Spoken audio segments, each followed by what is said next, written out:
지난 주일에 우리 개척교회를 도왔으면 좋겠습니다. 한 교회가 있습니다 라고 말씀드렸는데 우리 성도님들 9가정이 자원해 주셔서 말씀 약속드린 대로 선착순 우리 한 가정에게 우리 개척교회를 지원할 수 있는 또 귀한 기회를 드렸습니다. 나머지 분들도 우리도 하고 싶습니다 라고 하셨는데 다음 기회에 했으면 좋겠습니다 말씀드렸고, 그 중에 젊은 가정 한 가정이 우리는 꼭 해야 됩니다 라고 하셔가지고 선교사님 가정 한 가정 연결해 드렸습니다. 이게 이미 자원해 주신 모든 분들 마음을 하나님이 다 받으셨으리라 그렇게 믿습니다. 우리 모든 성도들을 위해 또 하나님 은혜가 지속적으로 임하기를 바라고요. 여러분, 그 한국에서 나온 영화 중에 가장 많은 관객을 모았던 영화가 무엇인지 아십니까? 예, 명량이라는 영화였습니다. 이순신 장군이 1597년에 그 울돌목이라는 곳에서 일본 해군들과 싸웠던 그 해전을 바탕으로 만든 영화가 명량인데, 명량은 울돌목이라는 우리 한글을 한자어로 바꿨을 때 나오는 그런 이름입니다. 그 이순신 장군이 그 이 영화에서 중요한 대사 2마디, 뭐 여러 마디 있겠지만은 대사 2마디가 있습니다. 신에게는 아직 12척의 배가 남아 있습니다 하는 대사하고, 죽고자 하면 살 것이요 살고자 하면 죽을 것이다. 필생즉사 필사즉생이라는 2마디입니다. 죽을 각오로, 죽을 힘으로 그렇게 싸우면 못 이길 싸움이 없다. 그런 각오를 얘기하는 거겠죠. 여러분, 살고 싶으십니까? 죽고 싶으십니까? 일반적인 생각을 가진 분이라면 죽고 싶다는 분은 별로 많지 않을 것 같습니다. 대부분 살고 싶다가 될 것입니다. 그럼 어떻게 하면 살 수 있겠습니까? 열심히 부지런히 살면 된다. 아주 일반적인 이야기죠. 성경은 말하기를 죽어야 산다. 복음은 아주 역설적인 것입니다. 죽음을 통과한 생명이라야 진정한 생명이다. 여러분, 야고보 사도가 오늘 죽었습니다. 죽음에는 2가지가 있는데요. 영원한 죽음으로 가는 죽음이 있고 생명으로 가는 죽음이 있습니다. 야고보 사도는 생명으로 가는 죽음을 맞이했습니다. 단칼에 처형을 당했는데요. 여러분, 일본인인 그 고토 겐지시 이야기 아시죠? 고토 겐지시가 IS 이슬람 무장 세력에 의해서 참수형을 당했습니다. 이분은 1996년에 저널리스트가 되고 97년에 예수 그리스도를 만나게 됩니다. 그리고 그 후에 하나님의 복음이 너무나 귀하고 소중해서 하나님의 사랑을 실천하며 살다가 시리아로 들어갔습니다. 지금 IS에 의해서 많은 핍박을 받고 있는 그리스도인들의 삶의 현장, 그 아이들의 모습을 세상에 알리기 위해서 시리아 땅으로 들어갔죠. 들어갔다가 IS에 의해서 잡혔습니다. 그리고 죽음을 맞이했습니다. 처음에는 이 IS가 돈을 요구하고, 그 다음에는 다른 테러리스트하고 인질하고 맞교환을 하자고 요구했으나 그것이 안 되자 이 고토 겐지시를 죽여버렸습니다. 이분의 죽음도 생명으로 가는 죽음이었습니다. 어떻게 보면은 죽으려고 갔던 것 같습니다. 필사즉생 하기 위해서 옮겼던 그의 발걸음이었습니다. 그랬는데 정말 그가 죽었습니다. 근데 그 죽음은 영원한 죽음으로 가는 것이 아니라 생명으로 가는 죽음이었습니다. 오늘 내가 살기 위해 발버둥 치다가 필생즉사하는 그런 인생이라면 결코 하나님의 사람이라고 할 수 없을 것입니다. 얼마나 많은 사람들이 필생즉사의 길을 가는지 모릅니다. 살기 위해 발버둥 치다가, 망하지 않기 위해 발버둥 치다가, 손해보지 않기 위해, 빼앗기지 않기 위해 말버둥 치다가 결국은 필생즉사의 길을 가는 사람들이 얼마나 많이 있습니까? 그 길은 넓은 길입니다. 예수님께서 우리에게 오라고 하신 길은 좁은 길입니다. 필사즉생의 길인데 이 길을 가는 자는 많지 않다고 하셨습니다. 유대 땅을 다스리던 헤롯이 야고보를 칼로 죽였습니다. 이 헤롯은 헤롯 대왕의 손자였는데요. 왜 죽였을까요? 자기가 살기 위해 죽였습니다. 살기 위한 몸부림 때문에 야고보를 죽인 것입니다. 우리 인생 앞에 늘 선택의 길이 있는데요. 내가 살기 위해 죽일 것이냐, 아니면 내가 살기 위해 죽을 것이냐, 둘 중에 하나 선택하게 되어 있습니다. 헤롯은 정치인이죠. 그래서 인기가 중요한 것입니다. 지지도가 생명입니다. 그 당시 유대 사회에서 주류는 교회가 아니었습니다. 유대인들이었습니다. 주류 사회와 손을 잡아야 자기의 정치 생명이 오래 갈 수 있습니다. 무엇이 대세인지 아는 것입니다. 누가 갑인지를 아는 것입니다.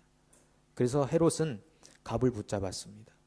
그리고 자기가 살아남기 위해 교회를 박해하고 죽이기 시작했습니다. 야고보를 칼로 죽이고 난 다음에 유대인들이 몹시 기뻐했습니다. 주류 사회의 인정을 받은 것입니다. 헤롯도 몹시 기뻤습니다. 결국 그렇구나. 내 정치 생명이 오래 갈 수 있겠구나. 점칠 수 있었습니다. 너무나 기쁜 나머지 이번에는 핵심 사도인 베드로를 제거하기로 마음을 먹습니다. 그렇게 하면 내 자리가 오래 유지될 것이다 생각을 했겠죠. 베드로를 잡아 들였습니다. 16명이나 되는 간수가 베드로를 지키게 됩니다. 꼼짝없이 죽은 목숨이죠. 근데 바로 죽였어야 하는데 그때가 마침 무교절 기간이라 6월절을 일주일간 지내게 되는데 6월절 기간이 끝나고 죽여야 되겠다. 왜냐하면 6월절 기간에 사람을 죽이면 유대인들이 싫어하니까, 주류 사회의 지지도가 떨어지니까 6월절 기간 끝난 다음에 죽이자. 그리고 그를 가두어 두었습니다. 그런데 이 본문 상황의 그 상황을 보시면은 지금 6월절 기간이 끝나고 이제 내일이면 이제 처형당할 때가 되었는데 베드로를 보십시오. 잠자고 있습니다. 내일 죽는 상황인데 뻔히 보이는 거 아니겠습니까? 자기와 함께 동고동락했던 사도 야고보가 칼에 죽는 것을 보았고 자기도 그렇게 죽는다는 걸 아는데도 베드로는 깊은 잠에 빠져 있습니다. 요즘 얼마나 많은 사람들이 불면증에 시달립니까? 잠이 안 와요. 자고 싶어도 잠이 안 와요. 새벽에 깨가지고 잠이 안 와서 얼마나 고통스러워 하십니까? 여러 가지 이유가 있겠습니다만 그 중에 하나는 마음의 평안이 없는 것이죠. 걱정과 염려가 너무나 많은 것입니다. 그래서 잠을 자지 못하는 것입니다. 어떻게 이 베드로에게는 바람 앞에 선 촛불 같은 그런 상황인데도 그런 평안이 임했을까요? 어떻게 해서 그에게 그런 평안이 임했겠습니까? 베드로는요, 죽어도 좋다는 생각이 있었습니다. 죽어도 좋다. 죽어도 괜찮다. 왜요? 자기 인생의 주인이 바뀌어버렸기 때문입니다. 자기 인생의 주인이 자기일 때는 결코 죽어서는 안 됩니다. 살아남아야 됩니다. 어쨌든 간에 살아남아야 됩니다. 내 존재를 보여줘야 되는 겁니다. 입증시켜줘야 되는 겁니다. 근데 생의 주인이 바뀌어버렸습니다. 자기 주인이 자기가 아니고 예수가 되어버렸습니다. 그러다 보니까 살아도 좋고 죽어도 좋다. 이런 마음이 생긴 것입니다. 마가복음 8장 35절에 보시면요. 누구든지 자기 목숨을 구원하고자 하면 잃어버릴 것이요. 누구든지 나와 복음을 위하여 자기 목숨을 잃으면 구원하리라. 예수님께서도 살고자 하면 죽고 죽고자 하면 산다. 생즉사 사즉생이다. 이 베드로는 죽어도 좋다라는 마음을 가졌습니다. 내 인생의 주권이 내게 아니라 주님에게 있으니 내가 사는 것도 죽는 것도 다 주님이 알아서 하실 일이니 나는 오늘 저녁에 내게 주어진 이 잠이라는 것을 반드시 찾아 먹어야겠다라는 것이죠. 여러분, 잠은 하나님의 선물 아니겠습니까? 왜 하나님께서 밤을 만드셨겠습니까? 밤이 있는 동안 쉬라는 것입니다. 잠자라는 것이죠. 하나님이 사랑하는 자에게 잠을 주시는도다라는 말씀이 있는데 이 말씀을 오해하시면 안 됩니다. 잠 많이 자면 하나님 사랑 많이 받는 사람이다. 그런 건 아닙니다. 게으르게 살아도 된다, 그런 말씀은 아니죠. 내가 잠을 자는 동안에도 하나님께서 내게 필요한 것을 채우시고 나를 돌보신다, 그런 뜻입니다. 그래서 나는 잠을 편히 잘 수 있다. 하나님을 향한 신뢰를 바탕으로 되어진 말씀이죠.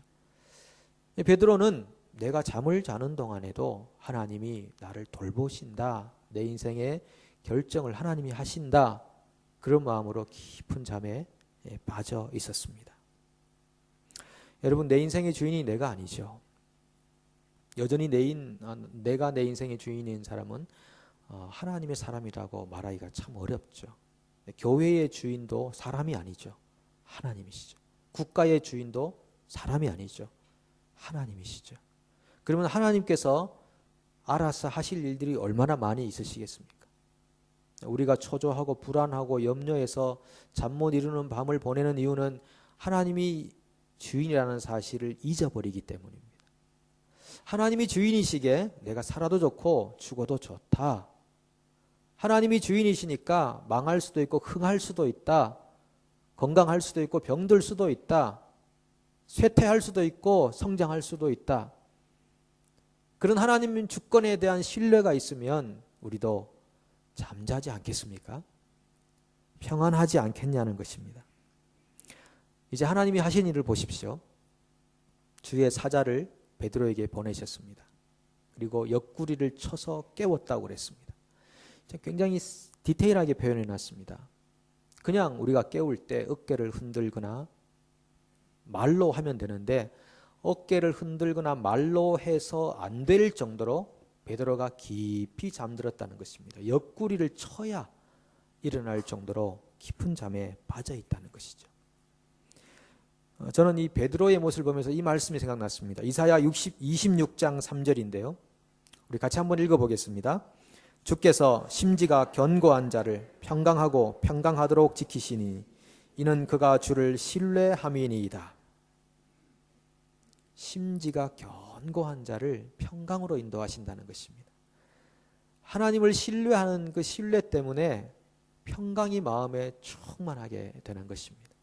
살다 보면요, 우리 성도님들 중에서도 염려하고 걱정할 거리가 많아서 이게 얼굴이 초췌해지고 힘든 경우가 있습니다. 살다 보면 누구나 그런 경우가 있는데 어쩔 수 없지만은, 그러나 그 모든 순간에도 상황을 주관하시는 하나님을 향한 신뢰를 회복하면 우리 육신도 회복이 되는 것입니다.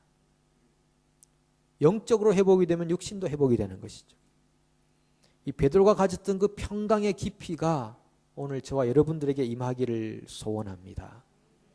사람은 평강해야 되는 거죠. 하나님의 은혜가 있는 사람들은 평강해야 되는 것입니다. 베드로가 띠를 띱니다. 신을 신습니다. 그리고 주의 사자를 따라갑니다. 시키는 대로 다 했습니다. 이게 환상인가? 내가 지금 환상을 보는가? 옛날에 환상 중에 보자기가 내려온 것을 봤는데 지금도 내가 환상을 보는가 생각했습니다. 그런데 관문을 첫째 관문, 둘째 관문을 지나서 거리를 하나 지날 때까지 무조건 그분을 따라갔습니다. 그리고는 천사가 떠났고 그제서야 깨달았습니다. 주님께서 나를 감옥에서 나오게 하셨구나. 내가 잠을 자는 동안에도 주님은 졸지도 주무시지도 않으셨구나. 나의 필요를 주님께서 채우셨구나. 이런 믿음의 고백이 그제서야 나오게 되었습니다. 그래서 베드로는 그 이후에도 잠을 잘 잤지 않겠습니까? 주님, 저는 이제 잠으로 들어갑니다만 주님께서는 졸지도 주무시지도 않고 저의 필요를 채우실 것이죠. 아침에 눈 뜨면 그날 내게 필요한 모든 것을 하나님이 예비해 놓으실 거죠. 그리고 잠자리로 들어가지 않았겠습니까? 여러분, 잠에 들어가실 때 그런 고백하십시오. 주님, 저는 잡니다만 주님은 졸지도 주무시지도 않고 저를 돌보시니 아침에 눈 뜨면 오늘 하루 내게 필요한 모든 것을 예비해 두실 줄로 믿습니다. 그렇게 하고 주무시라는 것이죠. 편히 주무십시오. 보통 차를 타고 갈 때 남편과 아내가 많이 싸운다고 그럽니다. 사실입니까? 남편이 운전할 때 아내는 이런 경우가 있습니다. 아내가 남편하고 대화도 하기 싫고 애정도 별로 없고 그래서 잠을 자버린답니다. 옆에서. 그럼 남편은 생각하기를 나를 얼마나 신뢰했으면 저렇게 깊은 잠에 빠져 있을까 생각한답니다. 그러니까 완전히 다른 거죠. 아내는 말도 하기 싫고 애착이 없어서 그냥 자버리는데 남편은 나를 얼마나 신뢰했으면 저렇게 잘까 고마워한다는 거죠. 근데 남편을 향한 사랑이 있으면 아내가 옆에서 잔소리가 심하답니다. 브레이크 밟아라, 앞차하고 간격을 띄워라, 뒤에 차 오는 거 봤냐, 저 돌아가는 차 보고 지금 가는 거냐, 나 옆차보다 앞서 가지 마라, 차선을 지켜라, 뭐 온갖 얘기가 다 나오는 거죠. 경험에서 나온 얘기라고 할 수 있습니다. 그 사랑으로 하는데 잔소리가 되는데 남편이 듣기에는 나를 못 믿어서 그렇구나 이렇게 듣는다는 겁니다. 나를 못 믿어서 그렇구나. 그래서 가끔씩은요 우리 아내들이 자는 척 해주십시오. 옆에서. 그러면은 남편이 볼 때는 나를 신뢰해서 자는구나 이렇게 착각하게 되어 있습니다. 착각을 주십시오. 잠을 잔다는 것은요 하나님에게 야, 너 나를 그렇게도 믿고 잠을 자는구나 이런 마음을 전달해 줄 수 있다는 것입니다. 하나님을 신뢰하시고 여러분 이제 밤에 편히 주무십시오. 특별한 때 철야기도 해야 되죠. 해야 되지만 일상적인 삶 동안에 여러분 편히 주무십시오. 심지가 견고한 자를 평강하고 평강하도록 지키시리니 이는 그가 주를 신뢰함이니이다. 베드로의 그 신뢰가 여러분들에게도 있기를 축복합니다. 그런데 여러분 야고보는요 보십시오. 야고보 입장에서는 굉장히 억울합니다. 저는 왜 감옥에서 안 꺼내주셨습니까? 칼을 드는 순간 칼이 부러지든지 그 사람이 벼락 맞든지 해서 나도 추록을 하고 베드로처럼 일하고 싶었는데 왜 베드로는 기적같이 살려주시고 저는 단칼에 죽여버리셨습니까? 그럴 수 있습니다. 야고보는 단명했고 베드로는 장수했습니다. 구약적 관점에서 보면은 야고보는 저주받은 거죠. 편에 하나님이 베드로만 사랑하신다 이렇게 할 수 있는데 우리가 예수 그리스도 안에 들어와서 보면요 단명해도 복이고 장수해도 복입니다.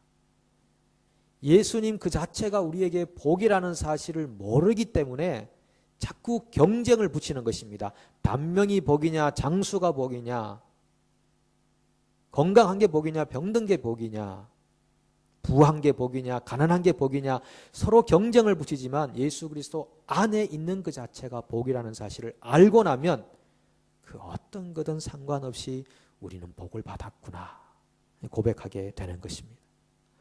빨리 죽은 것도 야고보에게 하나님의 입장에서는 유익한 것이었고 베드로에게는 살아남아서 사역한 것이 또 그에게 유익한 것이어서 우리의 생명의 주권이 하나님에게 있어서 하나님이 결정하시면 그것으로 만족한 것입니다. 로마서 14장 7절 8절이죠.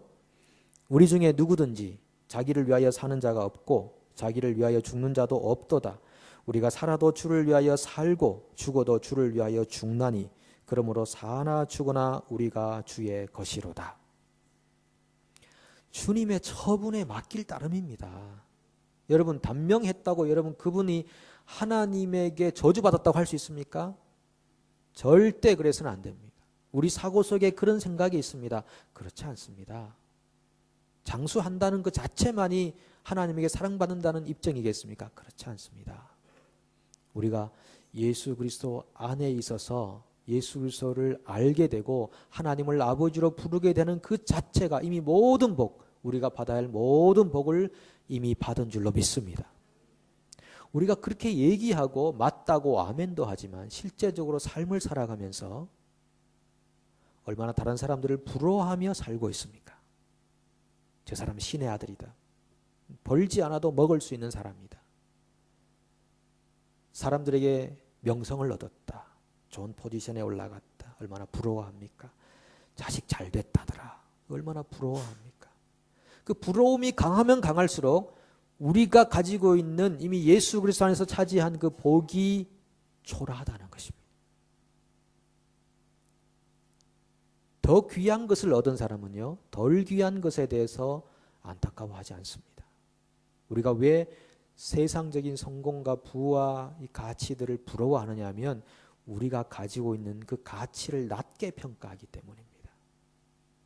그렇게 말하고 아멘하지만 여러분 실제적인 삶 안에서 예수 그리스도 안에 있는 이 삶의 영광과 즐거움과 복을 깊이 영적으로 누리십시오. 그러면 세상을 부러워하지 않게 될 것입니다. 베드로가 옥에서 나온 후에 마가 다락방에 모인 사람들을 찾아갔습니다. 찾아갔는데 참 이상하죠? 그 마가 다락방에 모인 사람들이 베드로를 위해 간절히 기도했다고 그랬거든요. 5절 말씀이 나와 있잖아요. 이 베드로는 옥에 갇혔고 교회는 그를 위하여 간절히 하나님께 기도하더라. 근데 베드로가 그 집을 찾아갔으면은 사람들이 정말 베드로가 왔다고 했을 때 기뻐하고 춤추고 그래 왔느냐 막 모두가 뛰어나와야 되는데 아이가 베드로 왔다 그러니까 미쳤다고 그랬습니다. 베드로 못 와 여기. 정말 베드로가 왔습니다 그러니까 그러면 그의 천사겠지. 이건 뭘 말해주는 겁니까? 그분들이 베드로가 살아나오기를 간절하게 기도해놓고 정말 살아나왔다 그러니까 그럴 리 없어. 그랬을까요? 그분들의 신앙이 지금 우리 현재 우리들하고 같은 신앙이라고 생각하십니까? 그분들은 확신했습니다. 뭘요? 베드로가 죽을 것이라고. 그분들이 기도한 것은 베드로를 꺼내주십시오가 아니고 베드로가 끝까지 믿음을 지키게 도와주십시오. 장렬한 전사를 하게 도와주십시오. 그의 믿음이 흔들리지 않게 도와주십시오. 하나님 그의 죽음을 받아주십시오. 그렇게 기도했을 것입니다. 그러니까 베드로가 살아나왔다 그래도 안 믿는 것입니다. 설마 그럴 리가 없다. 베드로는 죽었을 것이다. 여러분, 이 베드로와 교회의 공통점이 있습니다. 베드로도 교회도 모두가 죽음을 선택했습니다. 세상에서는 죽음을 선택했습니다.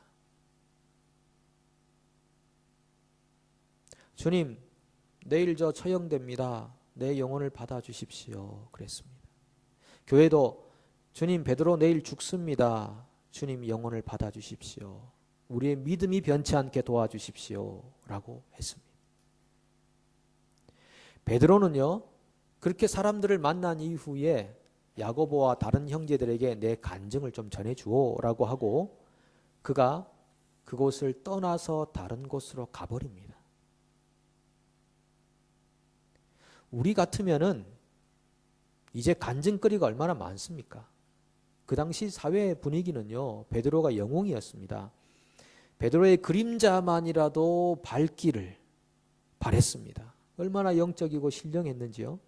병자들이 나았고 죽은 사람을 살리고 그랬지 않습니까? 그러니까 베드로는 시대의 영웅인 것이죠. 회개하라 했을 때 3,000명이 회개하고 그런 일이 나타나고 이제는 감옥에서 그 든든한 이 감옥에서 추로까지 탈옥까지 하게 되었으니 간증할 내용이 얼마나 많겠습니까? 그냥 가만히 있어도 그를 따르는 사람들이 얼마나 많았겠습니까? 근데 그가 그곳을 떠나 다른 곳으로 가니라. 그 이후에 베드로의 이 역사에 대해서는 사도행전이 침묵하고 있는 것을 보게 됩니다. 그것은요, 베드로가 죽음의 길을 선택했다는 것입니다. 실제적으로 육신적으로 죽는 것보다 더 어려운 게 뭐냐 하면 자기 존재를 없애는 것입니다. 살아있으나 자기의 존재를 그곳에서 없애는 것입니다. 이건 죽음보다도 더 힘든 죽음의 길이죠. 베드로가 항상 선택하는 것은 그 죽음의 길이었습니다. 그 죽음의 길이 연결되어서 필사즉생이 되는 것을 우리는 알고 있습니다. 고린도전서 15장 36절입니다.